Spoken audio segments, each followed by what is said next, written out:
Becky, and I'm co-CEO here at Fresh Prep. I lead product development, and today we're going to be cooking one of my absolute favorite meals from one of my favorite head chefs at Mila restaurant. We are cooking up this little bad boy here, Dan Noodles. We're making some crispy tofu karaage to go with it and some Choy. I'm so excited to have you here in the test kitchen today. Welcome. Thanks for having me, Becky. Like Becky said, I'm the head chef over at Mila. We've been around for a few years now, and we are making Dan Noodles today, which is one of our top dishes. We've had this on the menu for a couple years, and we're happy to hear it's one of your favorites. Well, let's get into it. We're starting off strong over here with one of my favorite grains. So we've got farro, we have some extra firm tofu, a mushroom stock cube, some Choy, some tahini, some green onions, some fresh garlic, have a soy blend, and then we have a sauce base. We have a spice blend, which is ground ginger and granulated garlic. We have some cornstarch, some red pepper flakes, some fresh noodles, and some crushed peanuts over there on the side. And then we have the two stars of the dish here, and we have some tips to talk you through about these two ingredients. So number one is the Szechuan peppercorns. So this is a new and kind of might be a unique ingredient for some of our customers out there. Can you tell us a little bit about what Szechuan peppercorns are and why we like to use them? Yeah, of course. So if you've had Szechuan peppercorns before, you know that they are very distinct taste. So not only are they a little bit spicy, just like the red chili flakes that you pointed out, but they also have a numbing sensation. So your tongue will feel a little bit soft. Your cheeks will feel a little bit numb, and it kind of lasts throughout the entire dish. So it'll kind of sit with you for a little while. And then we have some neutral oil. So we recommend a neutral oil for this recipe mainly because you want that Szechuan to be the star of the dish. You don't want the oil to be the star of the dish. So a good neutral oil to use, I always recommend, is canola oil. It has a very high smoke point. You can also use avocado oil, which again has a good smoke point. Stray away from something like olive oil, which is actually much better used in a cold setting just because it has a lot of flavor and a lower smoke point. And then you can use one type of coconut oil. So I'd recommend using a refined coconut oil if you have that on hand. It doesn't have any coconut taste, but an unrefined coconut oil is just going to taste like coconut. Love it. And I love how you mentioned too, just making sure it's neutral so that the Szechuan peppercorns can really be the star of the show. Yeah. So great, we're gonna get started here with step one of our recipe, which is to cook our farro. So I've got a pot here. We're gonna get that on medium-high heat, and we're gonna add 1.5 liters of water, and I'm gonna get that going quickly here. And then we're gonna add some salt because of course, we always salt our grains around here. With any grain or with any pasta, salt's really important just to inject flavor directly into the grain itself. Oh, very good point. And then I'm gonna get my farro in a sieve here, and I'm gonna give it a rinse under cold water. Why are we doing that? There's always a risk of a little bit of grit happening. You wanna soften up the outside of the farro a little bit as well. The outside of the farro, the husk, can be quite tough to chew through. That's why we're gonna boil it, obviously, but sometimes in processing there can be some grit, some grain. So we're gonna dump that right in there, and then we're gonna set our timer for 25 to 30 minutes, and we're just gonna let that go. So the next step is you wanna prepare your tofu for the karaage aspect of the dish. I'm just gonna move some of these tools. Absolutely. Here is your tofu. Thank you. So this is extra firm tofu. Tofu comes in a variety of firmnesses. Firmnesses? Yeah. There you go. That's what I say. Anywhere from silken all the way up to pressed. So that's kind of your range. Here in Vancouver, we actually have a really great selection of all kinds of different tofu. And today we're going to be using extra firm. It's probably the most commonly used tofu. So we're just going to open up the package here. Give it a little drain, get that extra moisture out. And there's no need to rinse it. It's actually bathing in water. So with your tofu block, you want to turn it on its side lengthwise, and then you're just going to slice it right down the middle as evenly as you can. The more even your cuts are, the more even your cook is going to be. And then you're going to cut this in half, and then you're going to cut them into nice little triangles. That was the perfect cut.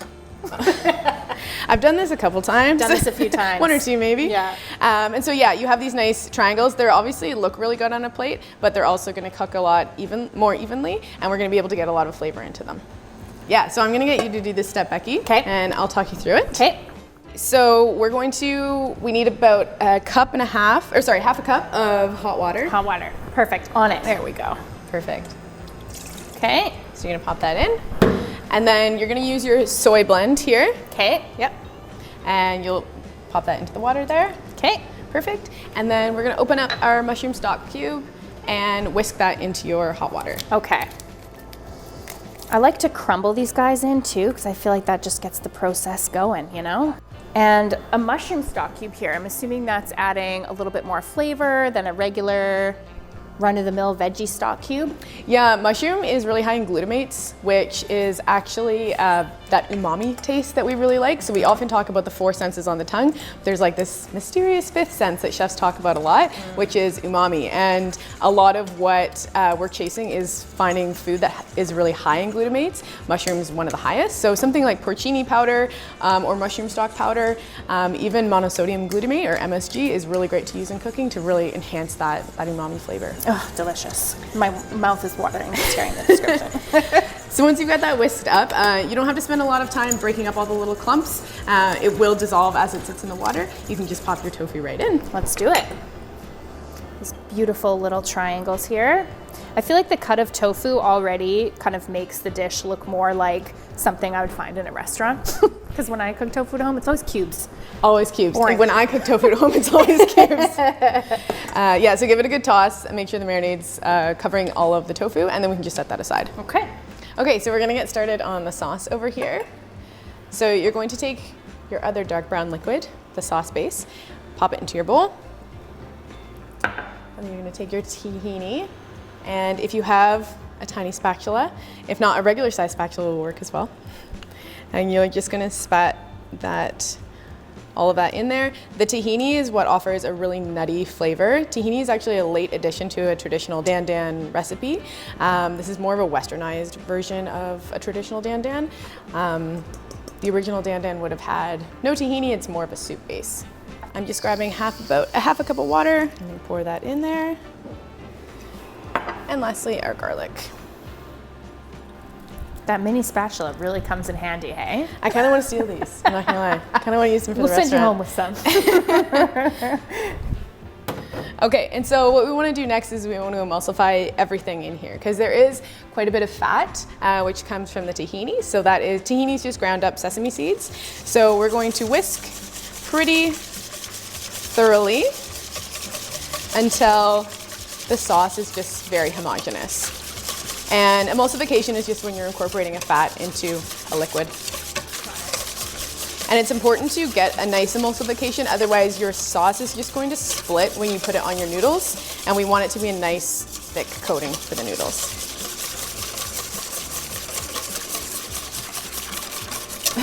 All right, well, is that it for our sauce? That's it for our sauce. Okay. Let's do some veggie prep. I've washed our greens, so I think we'll leave them like that. Is it okay if they're still a little wet, or am I wanting to remove a lot of the moisture? No, yeah, totally. If they're still a little bit wet, it's just gonna cook off in our skillet anyway, so you can leave them just like that. Gets just as long as they're clean. Yeah, perfect. And then I've got my washed green onions here. I'm assuming I'm doing a slice? Yeah. Yeah. So use your own interpretation on this part. You can do a nice round cut.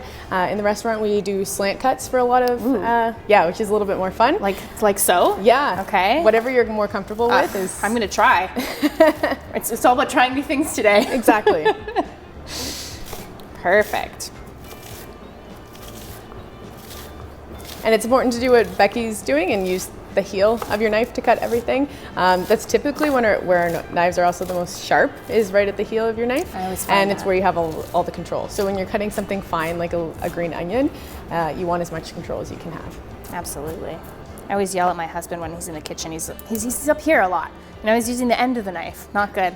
No, I just had this conversation. My husband holds it like this. Yeah. About as unsafe and uncoordinated as you can possibly hold a knife. Anxiety inducing. Yeah. Yeah, exactly. All right, so we have our tofu here. It's been drained. What next? Yeah, so you're going to grab your ginger powder and garlic powder spice blend. Okay. I'm gonna get you to do this again. Oh, please, direct me, use me. So this is your cornstarch that you're popping in there. Okay. And then you put your spice blend right on top of that. Okay. And this is where we're going to get a little bit messy. You can use your hands, you can use a spatula. We always use our hands. Just give it a nice little toss. I'm gonna use my hands. And you want to make sure that the tofu is well coated in all of the powder. The more coating you have on it, the crispier it's going to be. So get into every little crevice you can. Okay, so really get it on there. Yeah. Yeah, so you're gonna heat about 2 tablespoons of oil into a nonstick skillet. And then once that's hot, you're going to drop your tofu into it. So with oil, you can tell it's hot enough if it's shimmering a little bit. Don't throw water on it and see if it snaps or anything like that. Just keep it safe. So you're gonna see it start to shimmer a little bit once it's hot. So our oil's starting to shimmer. You can also tell if your oil is ready if it's starting to move around the pan at a more, I guess, rapid rate than it went into the pan. So it's a little bit, it looks almost thinner. So we're going to drop our tofu into the oil. We're not gonna use our hands for this. We'll use tongs for this. Again, safety first. Yeah. Which I love. And nice long tongs. Yeah. Always helpful. Yeah. Keeps you a little further away. Don't use those mini tongs. We don't need those. And one thing I always say to people that are starting to cook for the first time is just pay attention to how you're seasoning your food. So when to add salt and pepper. I think we missed a step there, but I probably should have added salt and pepper when I was mixing the spices and the cornstarch together, just to build the flavor in, right, as you go, instead of just salting one time at the end. Yeah.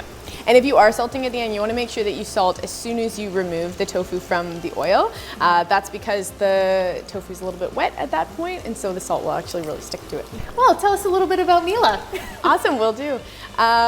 We've been around since September 2020, so we opened in the middle of the pandemic, which was a challenge in itself. I imagine. We went through every possible restriction that we could possibly have gone through, but we're still here. So we just launched our holiday menu, which we're very excited about. The Wellington is something that we're pretty popular for, so we're having a lot of guests coming for that. Ooh, that sounds great. And for those who haven't eaten at Mila before, Mila is a 100% plant-based restaurant. Yeah. What's it like?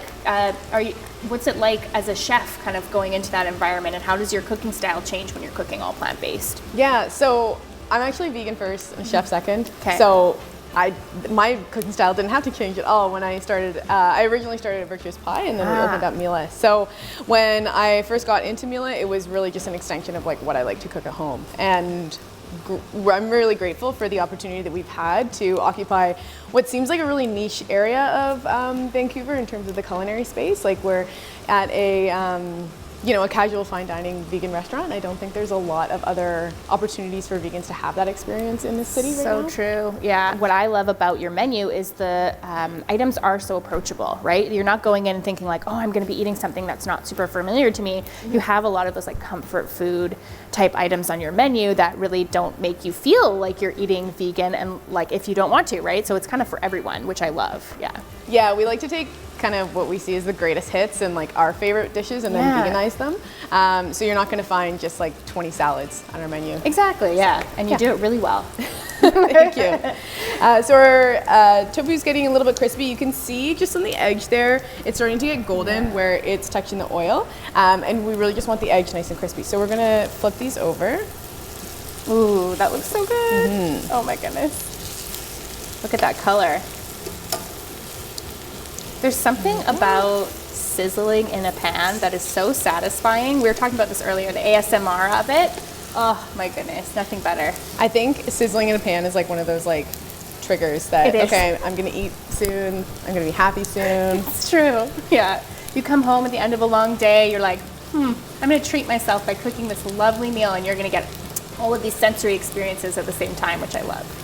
Alrighty, so the other half of our tofu has crisped up, so we're going to turn off our heat, and we're going to, thank you very much. Got a little paper towel oil here.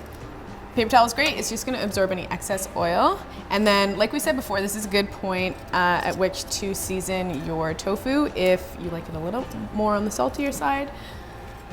I'm a salt girl myself. I am too, yeah, honestly. Just salt everything all the time. Yeah. And then what we're going to do is let your pan cool down a little bit because it's a little bit too hot to touch right now. And then we're going to wipe out the oil, and we're going to use this exact same pan for construction our dish. Should I have salted this already? Let's salt. Yeah, go for it. Getting all the excess oil out. A little bit of excess oil, yeah. And you don't have to be super strict on this. We're going to be using oil in the next step. So don't worry if there's a little bit left over. Okay. I'm not worried. Neither am I. Perfect. Okay, so next we're going to put 3.5 tablespoons of oil. And again, this doesn't have to be super exact here. Okay. And we're gonna toast our spices first. Okay. While I'm doing that, do you want to drain your farro? I would love to. Lovely. Nothing would make me happier. Okay, so we're gonna pop our Szechuan peppercorns in and our red chili flakes. And we're basically making a chili oil here that will be the flavor component in the base of our sauce. You want to keep a really close eye on this. If you don't, these spices will burn very, very quickly. They're pretty sensitive, so work at whatever heat you're comfortable with. I would recommend low to medium and just give them a nice slow toast. So we're just toasting until we can smell the chili flakes and the peppercorns. It's the same thing when you're toasting nuts. You just really go until you start to smell that nuttiness come through in the air, and then you take it off the heat because you don't want to take it much further than that. Nuts especially will go very, very quickly. If you are toasting spices, you don't have to do it always in oil. Oil really brings out the flavor of a spice, but it can be done in a dry pan as well.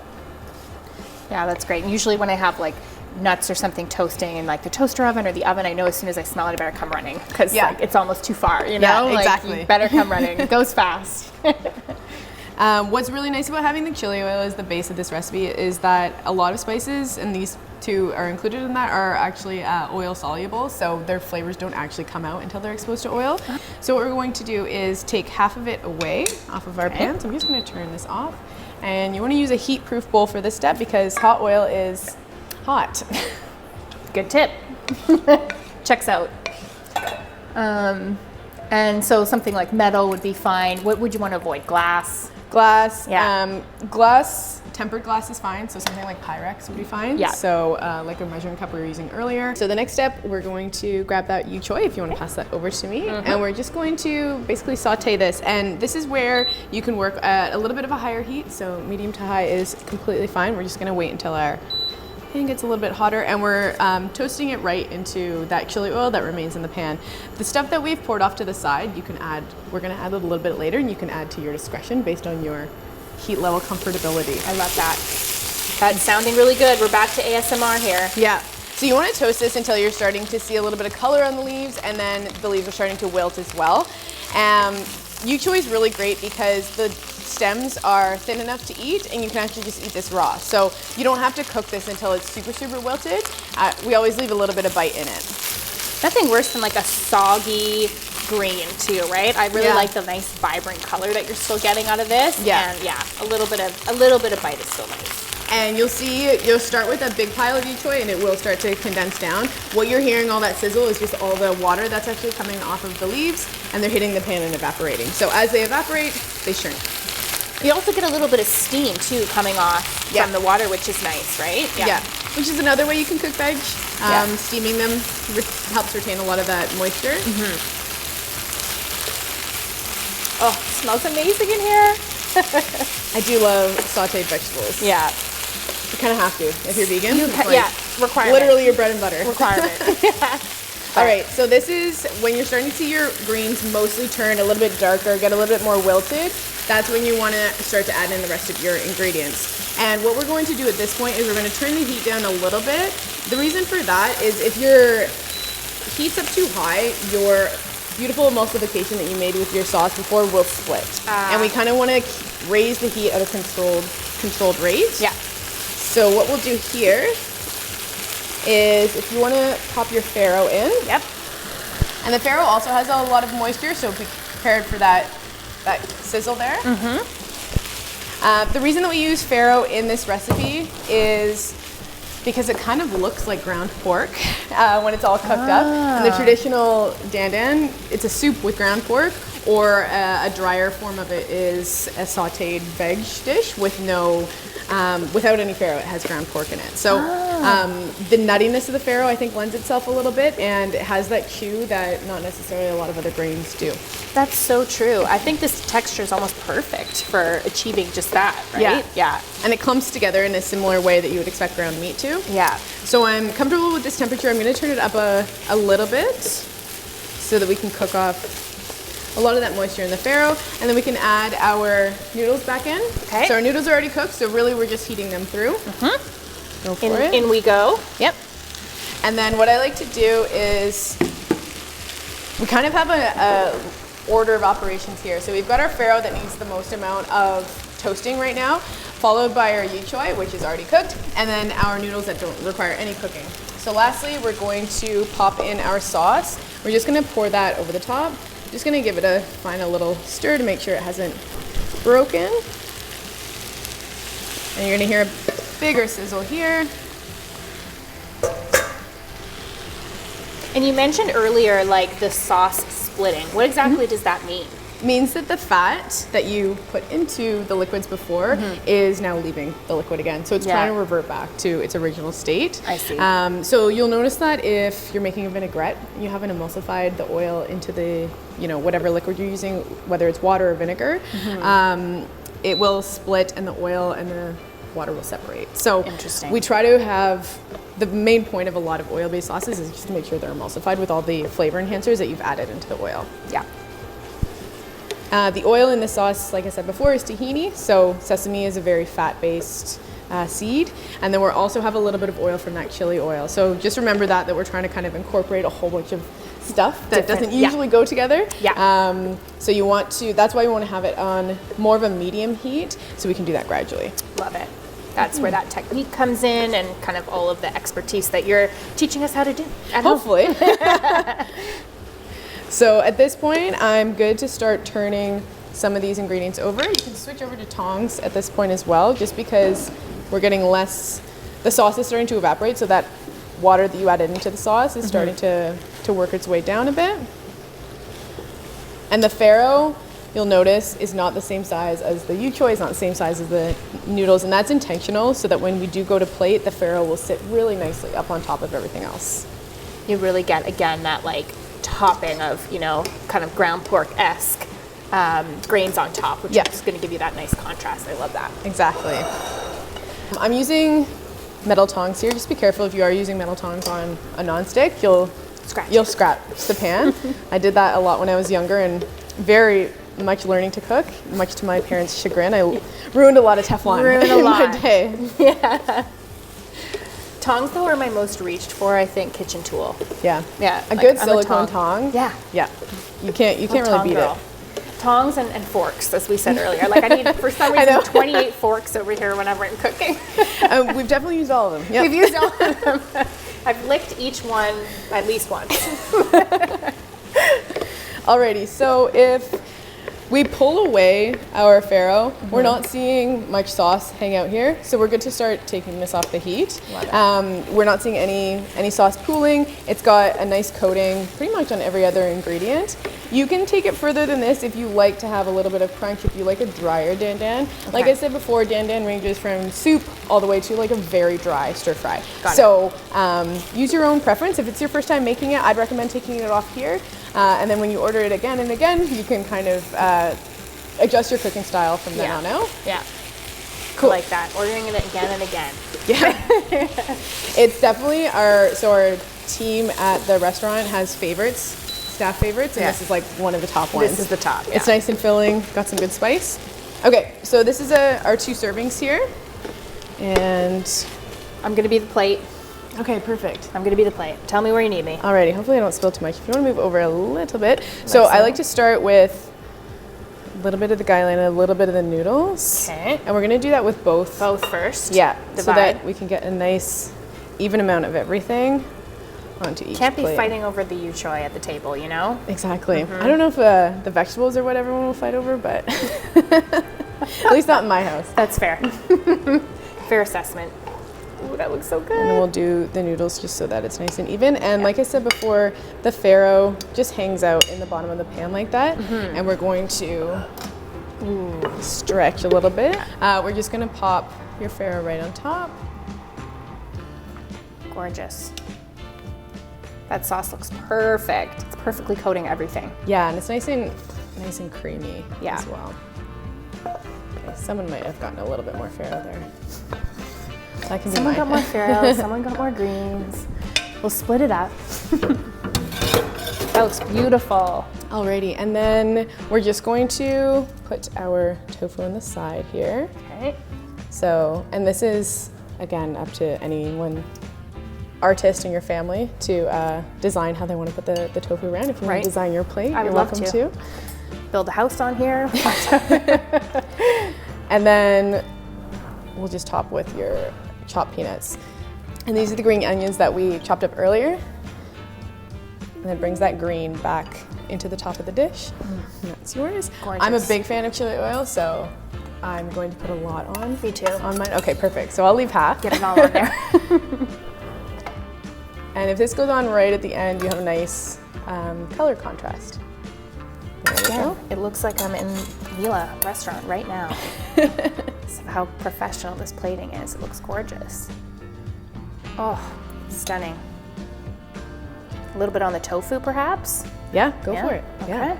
Good. Awesome. There she is. All we have to do is eat now. Okay, where's my forks? All right, so here is our finished dish. We have some nice crispy tofu in the front, and of course we're gonna dig in. Yeah, why not? The best We've part. worked hard. We've worked really hard on this. Get some noodles here. Oh yes, looks perfect. I'm gonna go in for the tofu right from the start here. Just get her on there. It's pretty good. Yeah, can't lie. Do you give it a 5-star rating? I put it on the menu. Yeah, 10 out of 10. I love that. Well, thank you so much for coming and cooking with us today. This is one of the most delicious dishes ever, and I'm so glad that you taught us all of the techniques and how to make it perfectly. Yeah, I think that's a wrap. Yeah, thank you for having me. I'm nailed so happy to be part of this collaboration series, and looking forward to see lots of plant-based recipes. Absolutely.